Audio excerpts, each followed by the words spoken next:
dia de estreia aqui no Devocional Intimidade. Toda quarta-feira, quem sabe você ligou a sua TV agora, a gente vai ter o quadro Palavra Rema com o pastor Evaldo Coelho, que está aqui comigo. E a gente vai ter um tema, sempre um tema especial, né? A gente vai ser um tema subsequente, ou seja, nós vamos estudar às vezes por várias semanas o mesmo tema, a partir da raiz da palavra, no grego, no hebraico, e vamos mergulhar juntos na profundidade da palavra de Deus. Então o tema que nós vamos começar a estudar agora é o DNA de Deus. E nós temos um texto base para isso, né, pastor? Exatamente. E vamos ler esse texto então? Pode ler. Posso ler? Então, Atos dos Apóstolos, capítulo 17, versículo 26. Nós vamos nos ater a esse versículo. E ele diz assim, ó. De um só fez toda a raça humana para habitar sobre toda a face da terra, havendo fixado os tempos previamente estabelecidos e os limites da sua habitação. O que tem para nós aí, pastor? Querido telespectador, quando o apóstolo Paulo foi fazer a sua viagem missionária e ele esteve em Atenas, eles tinham um anfiteatro, uma casa onde os gregos, os epicureus estoicos, ficavam filosofando e conjecturando a respeito dos deuses e conhecendo toda a mitologia grega. E nesse areópago, uma espécie de anfiteatro, eles foram fazendo assim uma galeria das pessoas importantes, de Júpiter, de Marte, de Netuno, e pensaram assim, se a gente esquecer um deus da mitologia, que talvez até a gente não conheça, ele vai ficar muito triste com a gente, vai ficar irado com a gente. Vamos fazer também um espaço, um local, e vamos colocar, esse local é o local ao Deus desconhecido. Quando o apóstolo Paulo entrou no Areópago, ele foi tomado de uma unção do Espírito Santo e disse, varões atenienses, o Deus que vocês não conhecem é o Deus que eu conheço. Esse Deus, ele é tão tremendo que ele, ao iniciar a raça humana, ele não usa um casal macho e fêmea, mas ele cria um tipo macho e fêmea dentro de uma unidade. A Bíblia diz que quando Deus criou Adão, criou macho e fêmea, mas ele não tirou a fêmea para fora, a fêmea estava dentro do macho. Então veja bem, nós vamos, nesse mês talvez inteiro, nós vamos falar do DNA de Deus, vamos falar de família, vamos falar de casamento, e aí ele disse, o Deus que vocês não conhecem é Deus que de um só fez toda a raça humana. Nós vamos pedir à nossa técnica que coloque na tela o original grego e nós vamos explicar algo que é muito, muito maravilhoso. Se você notar, lá em cima está escrito, e de um só fez. A palavra a palavra é um número ordinal. Só é uma palavra que no dicionário Strong, no dicionário grego, é número 129. Todas as palavras têm um número. E essa palavra grega é Aima. Então ele disse de um Aima. Ele disse de um DNA. Ele criou toda a raça humana. Então, se você vê a palavra 129, Aima, significa sangue. Não somente de homem, mas também de animais. Então ele disse assim, Mônica, de um sangue só.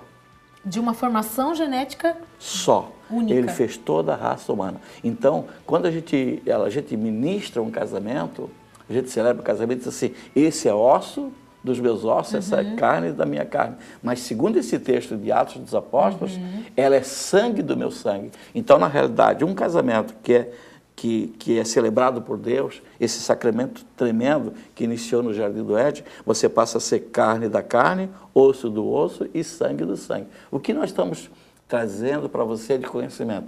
Que era osso, você já sabia, porque Deus pegou a costela. Foi tirada, exatamente. A costela. Que já tinha carne, você já sabia, porque veio carne junto. Mas que ele também trouxe o sangue. Não daria para separar realmente.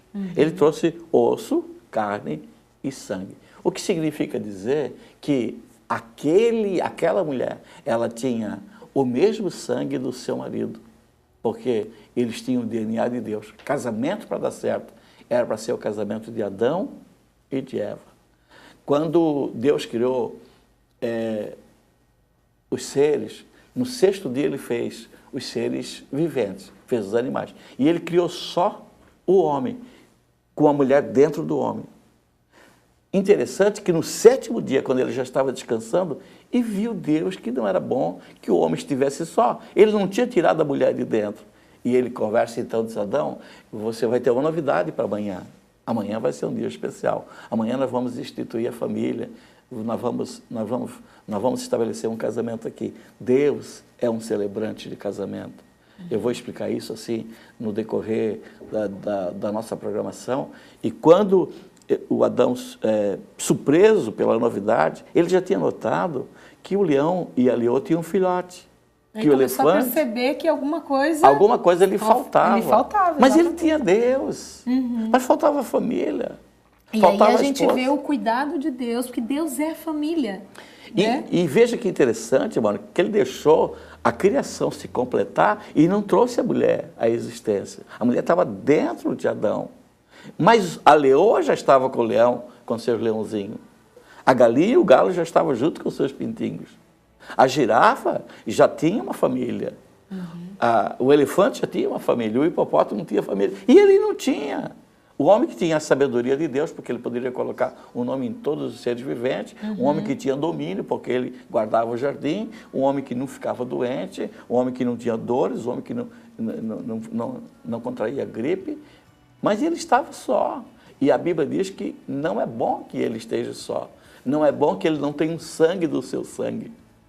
Essa palavra só é sangue do meu sangue. É algo tremendo, é algo maravilhoso. E aí ele prepara, diz: você vai dormir e amanhã nós temos algo tremendo assim aqui no paraíso. O paraíso nunca mais será o mesmo depois que a família habitar. E ele adormeceu, o Senhor foi lá e tirou, nosso Deus foi lá, tirou a costela, tirou um pedacinho da carne, e o São Paulo apóstolo, falando com os atenienses, diz que também tirou o sangue. Então, se nós tirássemos o sangue de Eva, ela era filha de Adão, não filha porque nasceu dele, mas filha de Deus juntamente com ele, com um país só. E esse DNA que nós vamos estudar nesses dias, Mônica, é o DNA que Deus quer colocar em cada telespectador, aquilo que é celestial, aquilo que é do céu.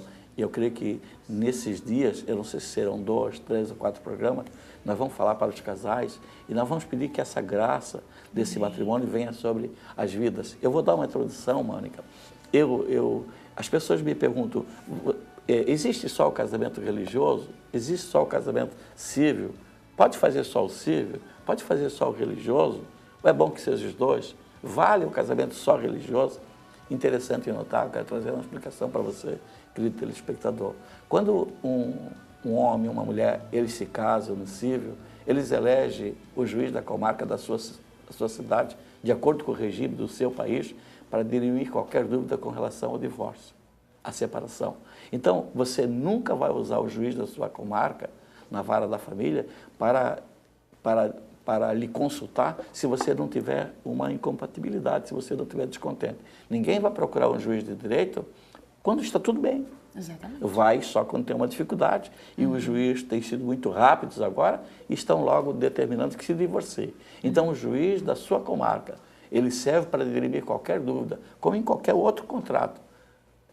Dúvidas com relação à permanência do seu casamento. E quando você chega ali disposto a se divorciar, logo o divórcio sai, agora tem saído muito rapidamente.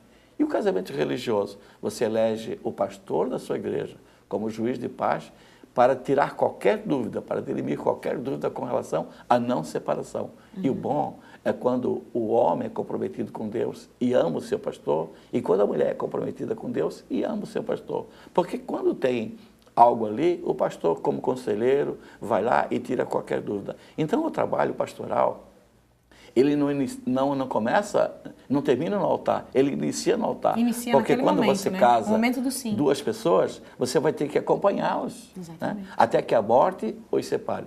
Tem aquele pastor que fala sobre casamento, que é muito engraçado, ele diz: e é tempo para dedé. Né?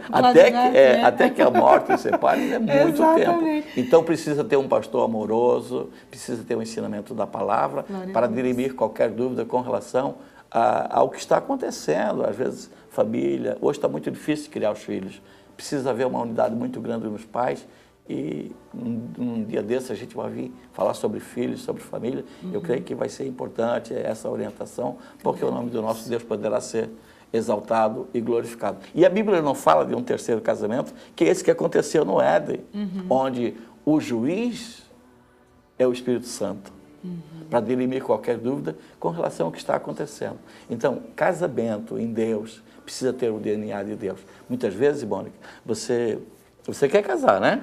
Claro, estou na espera, estou ancorada Então, em veja Jesus bem, Cristo. nós vamos lhe ensinar agora que você não pode escolher o moço só porque ele é bem crente. Porque ele é ele é dizimista, porque ele participa muito da igreja. Você precisa saber se ele tem um DNA de Deus para a sua vida ministerial. Se E ele aí vai ser tem a sua grandes cara metade. segredos para um sucesso de uma vida dois, né? Um sucesso, principalmente para quem tem um ministério, que precisa encontrar um companheiro na igreja, precisa saber se ele tem o DNA de Deus para a sua vida, se ele é a sua cara metade, se ele é aquele algo assim que o Senhor vai trazer. Alguém diz que tem um amor à primeira vista, eu não vou entrar no assunto porque eu não sou autoridade no assunto, mas me parece assim que quando Deus prepara uma pessoa para você, se você lhe olhar, é aquele. Talvez você não se declare na hora, mas quando Deus faz algo em se tratando de casamento, é algo extremamente maravilhoso, porque a pessoa vai trazer o DNA de Deus e as duas almas, assim, elas vão se entrelaçar, vão casar. Exatamente, as almas. Porque o as DNA almas que Deus preparou é aquilo que Deus As almas precisam ter uma aliança. As pessoas têm uma aliança no dedo, né? E se coloca uma aliança no dedo, quando se coloca uma aliança, assim, ó, esse homem tem uma dona, né? Ele tem alguém que é a sua cara metade, e vice-versa. Mas eu creio que também existe uma aliança espiritual que Deus faz com as almas. Eu creio que as nossas almas, elas se casam quando o casamento é de Deus. Então, no decorrer desses dias, nós vamos falar desse DNA de Deus, vamos estar ensinando para vocês essa pesquisa. Nós conhecemos, como falei, muitas palavras que com certeza vai mudar muito, muito, muito, muito a sua vida. A Bíblia Sagrada, ela é perfeita, né? Diz assim, tinha 2 cegos em Jericó, e uma outra versão diz que tinha um cego em Jericó. Mas se é o mesmo evangelho, e por que num evangelho diz 2 e num evangelho diz 1? A palavra evangelho significa boas notícias. E as notícias, elas precisam ser dadas como foram vistas. E os evangélicos, eles são sinóticos. O que significa evangelhos sinóticos? Onde as pessoas viram a mesma coisa e contaram com particularidades. O que escreveu que era 2 cegos, ele viu 2. E o que escreveu um cego, ele viu 2, mas disse que um que foi maravilhoso. Ele narrou um. E o lindo da Bíblia é que ela não fez um concerto. Porque, imagina, sempre que a gente descobria que tinha alguma coisinha, a gente fazia um concerto. Então, a Bíblia não seria mais do original. Então, as coisinhas, que até às vezes têm 2 pontos de vista, é porque as pessoas viram de ângulos diferentes e narraram de forma diferente. Outro dia, alguém perguntou assim para mim, qual é o melhor ponto de vista? E eu falei assim, o que eu quero te responder é o seguinte, perguntaram para uma pessoa expert em fotografia, e perguntaram se a melhor máquina fotográfica era a máquina tradicional, aquela, tipo Kodak e tal, ou então a digital. E ele disse, o melhor de tudo é o olho humano e tem que procurar o ângulo. Nós já estamos chegando no final. Já chegamos no final, passa rápido, né, pastor? Então, quem está do outro lado aí, quarta-feira que vem, a gente vai continuar esse tema maravilhoso, o DNA de Deus. Você já deu para ter uma pinceladinha, né, pastor? Que tem muita coisa boa aí, o Senhor vai ministrar. E eu achei muito importante a gente começar com esse tema já, família, né? Que é tão importante para os nossos dias, para a nossa realidade. Pastor, quero agradecer já, né, para a gente estar junto aqui. Toda quarta-feira de manhã, 8 horas, a gente vai estar juntinho aqui ministrando com esse povo lindo aí, né? Que bom. Amém? Glória Amém. a Deus. Gente, ó, beijo no alma do coração de vocês. Mas amanhã, 8 horas da manhã, Devocional Intimidade, tema da semana. E eu espero você na próxima quarta, com a continuação do tema DNA de Deus, aqui no Devocional Intimidade, na TV MCA, que está sempre de portas abertas para trazer o amor de Deus, a revelação de Deus para o seu coração. Ó, beijo, até amanhã. Tchau.